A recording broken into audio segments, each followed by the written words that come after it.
Qual é o patrimônio daqueles que têm fé em Deus?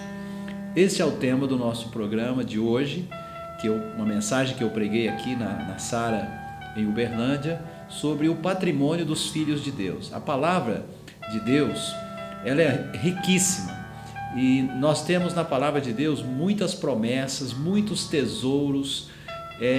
Na verdade, a Bíblia, ela é o testamento de Deus. Deus deixou o testamento para que seus filhos, né, e os filhos de Deus são todos aqueles que recebem Jesus como Senhor e Salvador das suas vidas, que eles possam usufruir de tudo aquilo que é de Deus, tudo aquilo que é a propriedade de Deus. Se é a propriedade de Deus, é a propriedade dos filhos de Deus também. E no programa de hoje você vai estar recebendo essa mensagem, você vai estar recebendo aí alguns tesouros maravilhosos que nós trouxemos nessa mensagem. É uma palavra, é uma mensagem de estudo em que eu trago várias referências bíblicas, mas que cada referência ela traz uma propriedade ou um tesouro dentro de toda a propriedade que Deus tem para seus filhos. Eu convido você a permanecer conosco, né, até o momento da palavra. Depois nós teremos o momento da oração, daqui a pouco eu volto para esse momento. Então eu te convido a estar conosco aí até o final do nosso programa.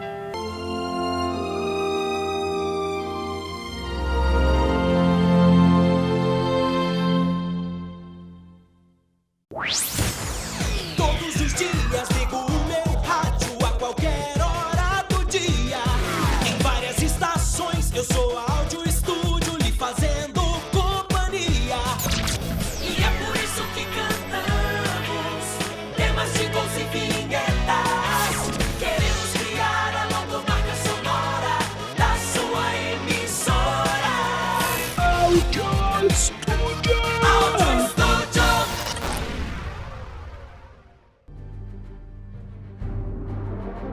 Porque para Deus não haverá impossíveis em todas as suas promessas. Neste mês de novembro, campanha das causas impossíveis. Toda terça, às 7h30 da noite, numa igreja Sara Nossa Terra, perto de você. Sara Nossa Terra, o lugar do seu milagre.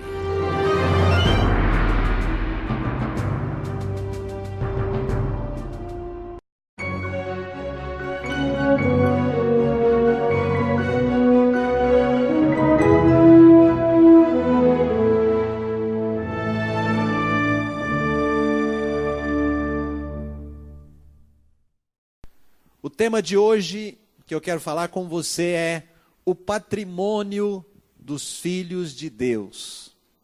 Qual é o patrimônio dos filhos de Deus? Eu estava lendo a epístola de Pedro e fiquei pensando, né, lendo ali um versículo que eu quero ler para você agorinha, fiquei pensando naquilo que Deus fez por nós, naquilo que Deus nos deu através de Jesus, e que está aqui na palavra de Deus para nós. E nós não podemos esquecer, queridos, jamais, né, de ser gratos a Deus e de viver e de compreender e viver aquilo que Deus tem para as nossas vidas. Então esse tema é um tema assim, nós estamos falando de plenitude, né? O patrimônio, qual é o patrimônio dos filhos de Deus? O patrimônio fala de quê? De posse, né? E eu quero que você abra a sua Bíblia em 1 Pedro, abra comigo a palavra de Deus aí, vamos meditar juntos, vamos estudar pontos importantes sobre esse tema, o patrimônio dos filhos de Deus. 1 Pedro, capítulo 1, 1 Pedro, capítulo 1, versos 3 a 5. Bendito Deus e Pai de nosso Senhor Jesus Cristo, que segundo a sua muita misericórdia nos regenerou para uma viva esperança, mediante a ressurreição de Jesus Cristo dentre os mortos. Verso 4. Para uma herança, grifa essa palavra aí, querido, uma herança incorruptível, sem mácula, imarcessível. Imarcessível. Você sabe o que significa essa palavra? Inalterável. Uma herança que não se altera. Reservada nos céus para vós outros, que sois guardados, verso 5, pelo poder de Deus, mediante a fé, para a salvação preparada para revelar-se no último tempo. Quantos podem dizer amém, Jesus? Feche os seus olhos, vamos fazer uma oração. Pai santo, Pai querido, Pai amado, em nome do teu Filho, em nome de Jesus, nós te agradecemos pela tua palavra. Senhor, fala conosco nessa noite, ministra ao nosso coração a tua graça, o teu amor e a tua paz. Que a tua palavra seja alimento para a nossa alma e para o nosso espírito. Que a tua palavra, Senhor, nos fortaleça para vivermos uma vida vitoriosa diariamente. Uma vida onde nós enfrentaremos as dificuldades, os problemas, as adversidades, mas venceremos pela força do poder do Senhor em nossas vidas, no nome de Jesus. E os filhos de Deus dizem amém? Então, queridos, no versículo 4, ele está falando de uma herança incorruptível, que não se corrompe. Uma herança sem mácula, que não está maculada por nada, absolutamente por nada. Uma herança imarcessível ou inalterável, que não se altera, que não sofre alteração, né? E essa herança, ele diz aí, o autor dessa epístola, o apóstolo Pedro, foi um dos discípulos de Jesus, aquele discípulo impulsivo, né, de Jesus, aquele discípulo que sempre tinha uma resposta, muitas vezes até errada, mas ele tinha uma resposta sempre na ponta da língua para o Senhor. Mas ele está falando aqui coisas preciosas. Então ele fala que essa herança, que tem essas qualidades, ela está reservada nos céus para os filhos de Deus. Mas deixa eu falar algo para você. Não é só lá na eternidade. Não é só no tempo futuro, não é só o dia que nós chegarmos no céu que nós teremos essa herança. Nós já temos essa herança, nós já recebemos o direito sobre a herança de Deus para as nossas vidas, no exato momento que recebemos Jesus como Senhor e Salvador das nossas vidas. Posso ouvir um amém seu? Quem aqui já recebeu Jesus como Senhor e Salvador da sua vida? Diga um amém bem forte. Que bênção, meu irmão, que bom, né? Que você já abriu o seu coração e já recebeu Jesus. Então, os filhos de Deus que receberam Jesus, né? Aquele que recebe Jesus se torna filho de Deus. Você tem um patrimônio que jamais lhe será tirado. Um patrimônio maravilhoso. E deste patrimônio, né, fazem parte algumas coisas tremendas e preciosas, que é o que eu quero estudar com você nessa noite, e que fazem toda a diferença na nossa vida. Então vamos lá. Primeiro patrimônio maravilhoso que nós temos em Cristo Jesus é a fé em Deus. Fé em Deus. Fala comigo assim, fé em Deus. Querido, isso é poderoso. A fé é algo poderoso, né? Marcos capítulo 11, versículo 22. Essa palavra de hoje, eu vou te dar muitos versículos. Quero que você se prepare aí, com a sua Bíblia na mão, você vai abrir, né, em várias passagens bíblicas nesse dia. Mas é importante, porque é a palavra de Deus que realmente, ela faz toda a diferença na nossa vida, né? Marcos 11, versículo 22, uma frasezinha pequena do Senhor. Ele diz assim, ao que Jesus lhe disse, tende fé em Deus.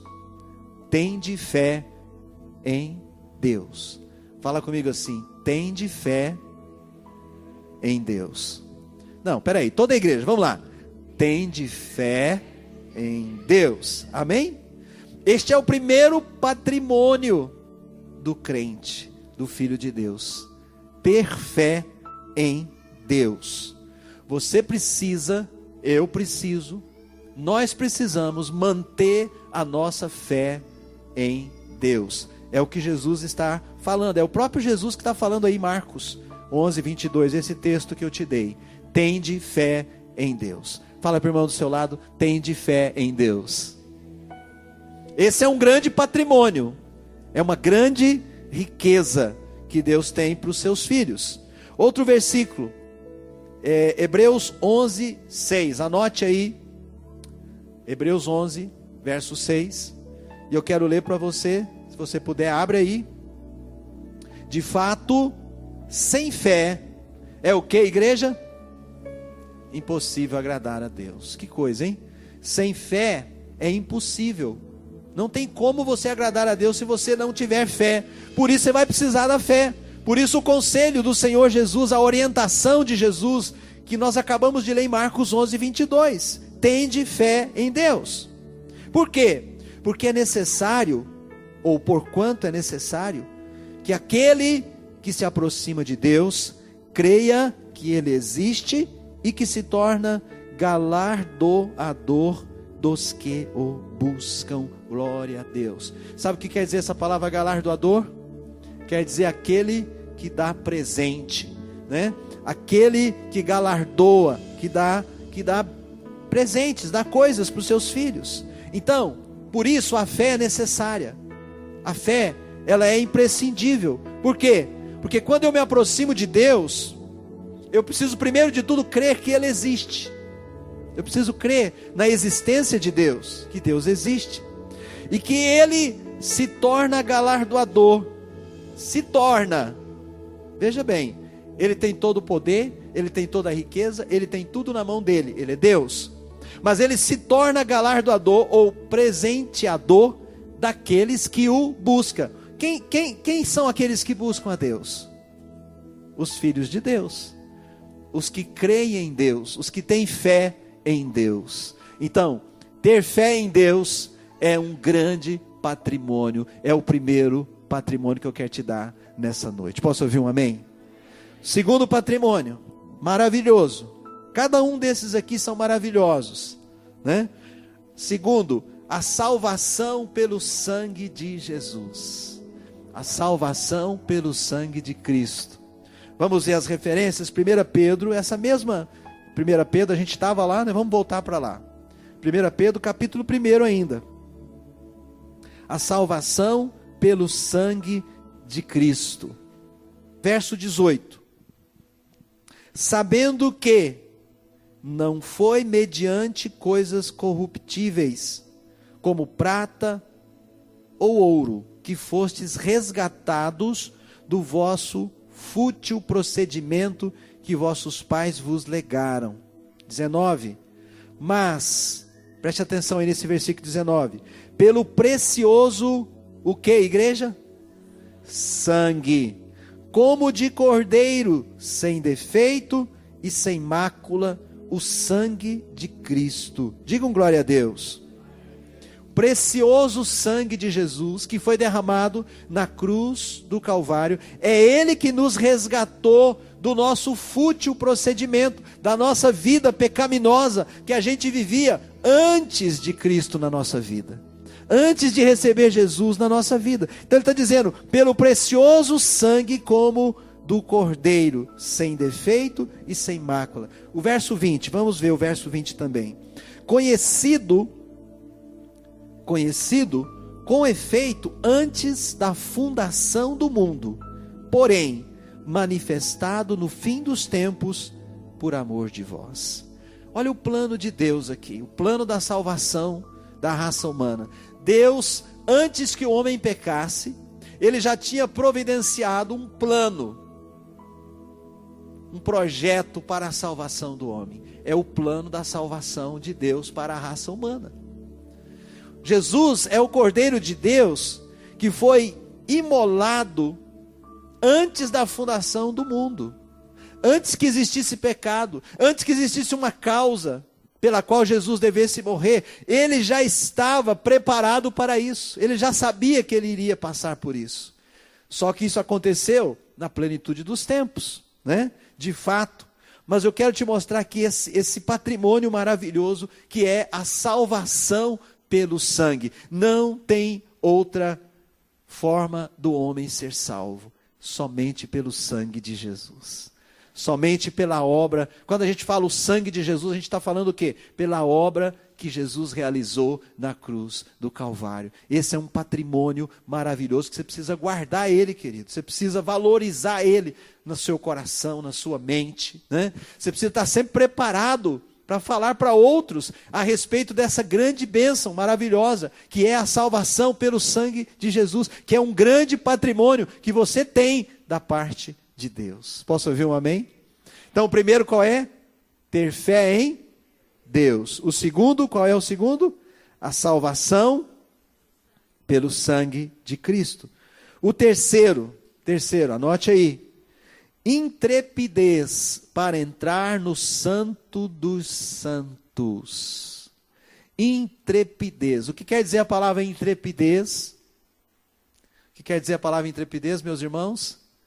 Ousadia, coragem, determinação. Uma pessoa intrépida é uma pessoa corajosa, determinada, é uma pessoa que não para diante de nenhuma situação adversa, contrária, né? Então, para entrar na presença de Deus, você precisa ter essa característica. E isso é um patrimônio de Deus para nós. É um patrimônio que Deus nos deu através de Jesus. Veja comigo Hebreus capítulo 10, livro de Hebreus, capítulo 10, versículo 19. Hebreus 10, 19. Abra sua Bíblia nesse texto, acompanhe essa leitura. Intrepidez para entrar no Santo dos Santos. É um patrimônio que você tem, que Deus te deu em Cristo Jesus. Diz aí o texto: tendo, pois, irmãos, intrepidez para entrar no Santo dos Santos pelo sangue de Jesus. Mais uma vez, olha aí o sangue de Jesus, a preciosidade do sangue de Jesus sendo, né, fundamental na nossa vida. O Santo dos Santos é qual lugar, gente? É o lugar da intimidade. É o lugar onde você está ali a sós com Deus, né? É a sala do trono da majestade. Nós cantamos aqui que aquele que aprende o caminho do Santo dos Santos não quer viver em nenhum outro lugar. Quando a gente aprende a desfrutar da intimidade de Deus, isso é tão maravilhoso, isso nos atrai tanto, né? Isso transforma a nossa vida de uma maneira tão maravilhosa, isso nos faz tão bem, que a gente não quer ficar em outro lugar, né? A oração nos ajuda nesse processo, o jejum nos ajuda nesse processo, a leitura da palavra, um tempo devocional com Deus, as vigílias, né? Tudo isso, o culto, o momento da oração, do louvor, a palavra, cada momento nosso com Deus, cada instante que você separa para Deus, né? Que você desfruta da companhia do Senhor, você chega mais perto do Santo dos Santos. Mas realmente, querido, o melhor momento é aquele que você se rasga diante de Deus, que você tem uma experiência com Deus, que a sua vida é marcada, que Deus fala com você, de uma forma que só você sabe que Deus falou, porque Ele traz direção específica, porque na palavra Deus tem direção geral para todos nós, mas quando você está na presença dEle, Ele fala especificamente com você, de forma que você entende aquilo, assim, fala, puxa, Deus falou comigo sobre isso. Às vezes Ele te pede algo, que Ele quer que você entregue para Ele, que você mude alguma coisa, que você desista de algo, ou às vezes Ele traz um desafio para você, Ele fala com você de maneira clara. Então nós precisamos ter o quê? A determinação. Quando fala em intrepidez, nós precisamos ter a determinação de entrar no Santo dos Santos. Isso é característica, isso é patrimônio dos filhos de Deus. Só os filhos de Deus têm. Amém ou não? Só os filhos de Deus têm. E você é privilegiado, porque você é filho de Deus. Você tem esse patrimônio. Glória a Deus por isso. Quarto patrimônio, vamos lá. Quarto patrimônio. Um sumo sacerdote junto a Deus. Sabia disso? Você tem um sumo sacerdote junto a Deus.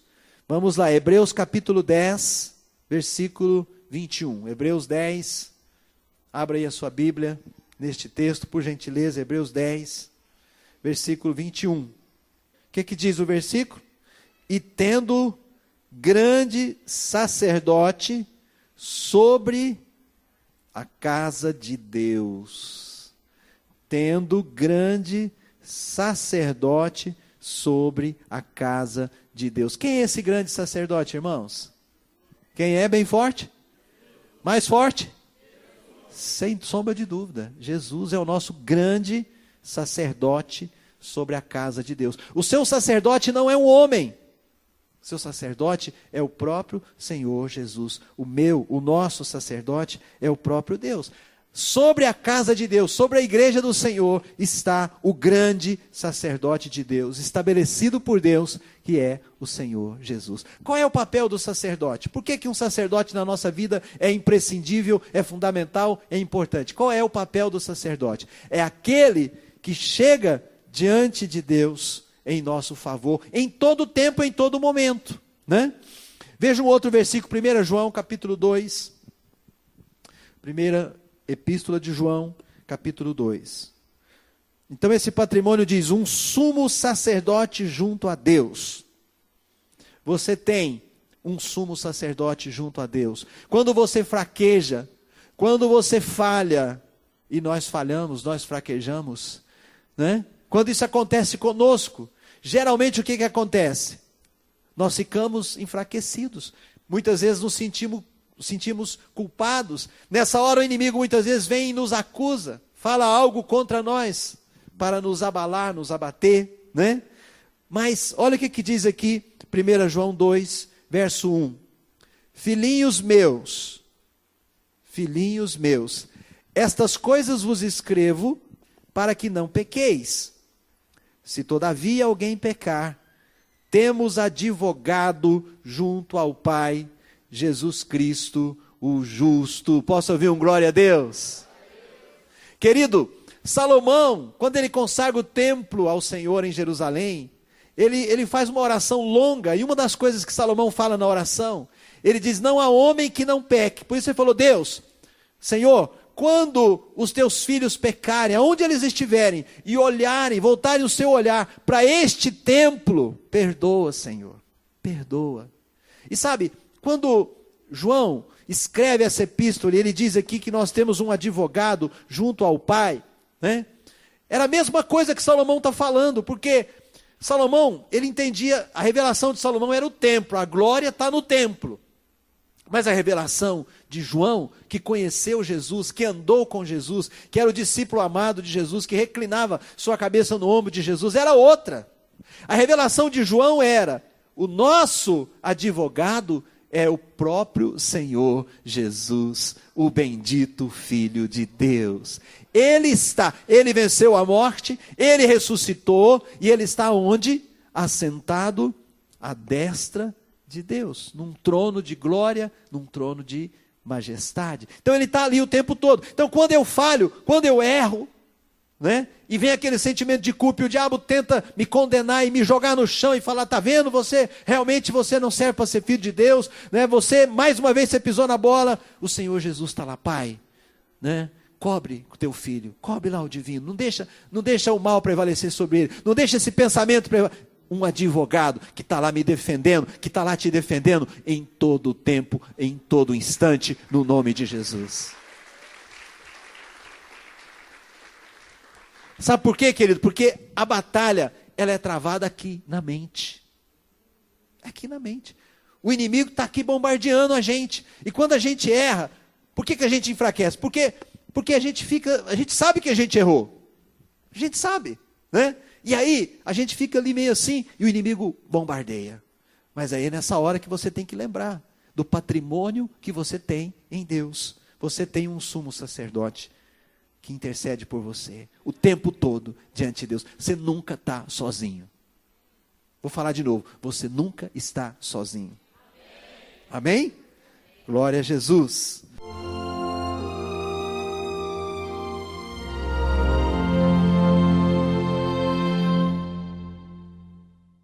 Muito bem, graças a Deus, você recebeu aí a primeira parte dessa mensagem, falando sobre o patrimônio dos filhos de Deus. E eu espero que essa mensagem que você já viu, essa parte que você viu, tenha sido importante, abençoado a sua vida.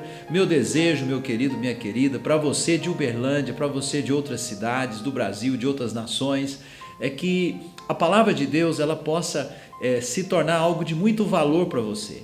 Que essa mensagem realmente ela possa ter despertado algo na sua vida, no seu coração, na sua história, para você, para a sua família, que possa realmente agregar valor na tua vida. E eu quero deixar aí para você de Uberlândia o meu convite para você estar conosco aqui na nossa igreja, nos nossos cultos. Vai ser um prazer, venha, traga sua família para vir adorar a Deus, para vir receber de Deus, para vir receber a bênção e o melhor de Deus para a sua vida e para a sua família. E agora eu te convido para esse momento especial, que é o momento da oração, que é o momento que nós falamos com Deus, abrimos o nosso coração e conversamos com Deus. Vamos orar? É momento de oração.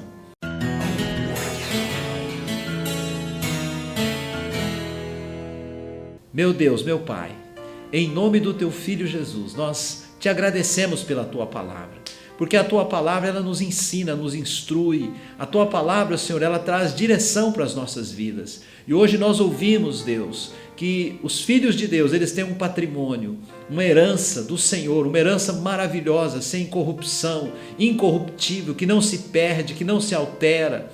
E eu quero, Senhor, pedir que a graça do Senhor ajude-nos, ajude cada um de nós, me ajude, ajude todos os que estão orando comigo nesse momento, para que eles possam experimentar, viver e usufruir essa herança maravilhosa de Deus. Abençoa com saúde, com alegria, com a Tua paz. Todos aqueles que necessitam, meu Deus, de um milagre, de uma bênção, recebam o milagre. Abençoa o Brasil, nossa nação, abençoa a nossa cidade, as cidades do Brasil. Meu Deus, que a Tua glória e que o Teu poder venha sobre nós. Meu Deus, no nome santo de Jesus, nós já te agradecemos, neste nome maravilhoso. Amém e amém. Meu querido, minha querida, Jesus é o nome sobre todo nome. Se você orou, se você creu, então agradeça a Jesus e toma posse disso aí, pela fé no seu coração.